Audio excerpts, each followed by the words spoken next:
నమస్తే, welcome to RP7 TV news. Shri క్రోధినామ సంవత్సర ఉగాది పర్వదినాన్ని పురస్కరించుకొని నేడు కరీంనగర్ DCC కార్యాలయంలో పంచాంగ శ్రావణం ఏర్పాటు చేయడం జరిగింది.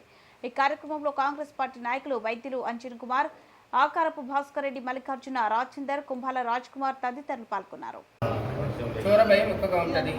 సేనాధిపతి బలము, సేనాధిపతి కూడా శని అయినందున పాపకర్మాలు ఎక్కువనే. సస్యాధిపతి మాత్రం కుజుడు వలన మిర్చి, కందులు, వేరుశనగ, ఎర్ర ధాన్యములు, ఎర్రని భూములు, మెట్ట భూములలో పండేటువంటి ధాన్యాలు బాగా పండుతాయి.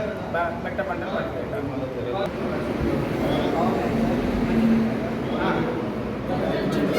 నెయ్యి, పాలు, పెరుగు, మజ్జిగ, వెండి, బంగారం, బియ్యం